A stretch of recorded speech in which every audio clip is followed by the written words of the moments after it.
അതെ, ഈ സ്പൂൺ കൊണ്ട് നമുക്കൊരു നല്ല ജിമിക്കി ഉണ്ടാക്കിയാലോ? ഈ സ്പൂണെന്ന് പറഞ്ഞാൽ കുറച്ച് ദിവസം മുമ്പ് ഞാൻ കുറച്ച് ടിന്നുകൾ വാങ്ങിച്ചിട്ടുണ്ടായിരുന്നേ. അതിൽ നിന്ന് കിട്ടിയതാട്ടോ. തൽക്കാലം സ്പൂണുകളുടെ ആവശ്യമില്ലാത്തത് കൊണ്ട് ഞാൻ എന്ത് ചെയ്തു, എന്തെങ്കിലും ഉപയോഗത്തിന് എടുക്കാമെന്ന് പറഞ്ഞ് വെച്ചേച്ചു. അപ്പോഴാണ് അതൊരു ജിമിക്കിയുടെ ബേസ് പോലെ തോന്നിയത്. പിന്നെ ഒന്നും നോക്കിയില്ല, അതെടുത്തു. അതിൻ്റെ പിടി കട്ട് ചെയ്തു. അതിൻ്റെ ബേസ് ആ റൗണ്ട് ഷേപ്പ് മാത്രം നമ്മൾ എടുത്തു കേട്ടോ. പിന്നെ ഇവിടെ പപ്പടം കുത്തി ഉണ്ടായിരുന്നു. അപ്പോൾ ആ പപ്പടം കുത്തി വെച്ചിട്ട് ഞാൻ സെൻറ്ററിൽ ഒരു ഹോളും കൂടി ഇട്ട് കൊടുത്തു കേട്ടോ. ചെറുതായിട്ടൊന്ന് ചൂടാക്കി കൊടുത്താൽ മതി. സെൻറ്ററിൽ അപ്പോൾ കറക്റ്റ് ഹോളും വീണു കേട്ടോ. ആ പപ്പടം കുത്തി തന്നെയാണ് കേട്ടോ നമ്മൾ ഹാങ് ചെയ്ത് വെച്ചേക്കുന്നത്. എന്താണെന്നറിയില്ല, ഇപ്പോൾ എവിടെ പോയാലും നമ്മളൊരു പുതിയ ഐറ്റം കണ്ടുപിടിക്കാനുള്ള തത്രപ്പാടിലാണ്.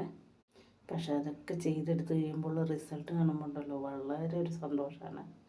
എൻ്റെ കയ്യിൽ കുറച്ച് കുന്തൻ സ്റ്റോണും കുന്തൻ ബീഡൊക്കെ ഉണ്ടായിരുന്നു. അപ്പോൾ അതൊക്കെ വെച്ച് ഞാനൊരു ചെറിയ രീതിയിൽ അതൊന്ന് ശരിക്കും ആ ജിമിക്കയുടെ ഒരു സെറ്റാക്കി എടുത്തിട്ടുണ്ട്. പിന്നെ സാധാരണ ഇതിൻ്റെ അടിയിൽ ഞാൻ എപ്പോഴും ഹാങ് ചെയ്യാറ് കുങ്കുരുവാണ് കേട്ടോ. പക്ഷെ അത് ഇത്തവണ ഞാൻ എന്ത് ചെയ്തു, ഒരു സ്റ്റോണ് നമ്മുടെ വൈറ്റ് ബീഡ് എടുത്തിട്ട് ജസ്റ്റ് ഒട്ടിക്കുകയാണ് ചെയ്തത്. പിന്നെ ഓരോന്ന് ചെയ്യുമ്പോഴും നമ്മൾ മാക്സിമം പുതുമ കൊണ്ടുവരാനായിട്ടാണ് നോക്കുന്നത്. എന്തെങ്കിലും ഒരു വ്യത്യാസമായിട്ട് ചെയ്യാനായിട്ടാണ് ശ്രദ്ധിക്കുന്നത്.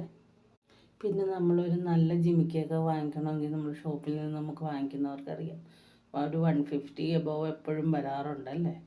നമ്മളൊരു നല്ലൊരു ജിമിക്ക് വേണമെങ്കിൽ നല്ല റേറ്റ് തന്നെ പോകും. പിന്നെ ചെറിയ സാധാ ഇതിനൊക്കെ വലിയ റേറ്റ് വരില്ലെങ്കിലും നമുക്ക് നമ്മുടെ ഇഷ്ടത്തിനൊക്കെ ഒരെണ്ണം വാങ്ങിച്ചിട്ടുമ്പോൾ എങ്ങനെയാണെങ്കിലും 150 ഒക്കെ വരും അല്ലേ.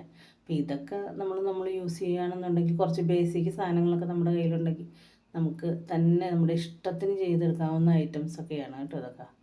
അപ്പോൾ ഇതുവരെ തുടങ്ങാത്തവരുണ്ടെങ്കിൽ ഇത് ഇന്ന് തന്നെ ഇത് തുടങ്ങി നോക്കൂ. ബേസിക്കായിട്ടുള്ള കുറച്ച് സാധനങ്ങൾ മാത്രം വാങ്ങിച്ചാൽ മാത്രം മതി. അപ്പോൾ അങ്ങനെയുള്ള സാധനങ്ങളുണ്ടെങ്കിൽ നമുക്ക് ഇഷ്ടംപോലെ കമ്മലുകളും നമുക്ക് പറ്റുന്ന കുറേ ഐറ്റംസൊക്കെ ചെയ്തെടുക്കാം കേട്ടോ. അപ്പോൾ ഈ ഒരു ചെറിയ വീഡിയോ നിങ്ങൾക്ക് ഇഷ്ടപ്പെടുവാണെങ്കിൽ ലൈക്ക് ചെയ്യുക, അതേപോലെ കമൻറ്റ് ചെയ്യുക. നിങ്ങൾ പുതിയതായിട്ടാണ് ഈ വീഡിയോ കാണുന്നുണ്ടെങ്കിൽ ഒന്ന് സബ്സ്ക്രൈബ് ചെയ്തിടുക. Okay, thank U.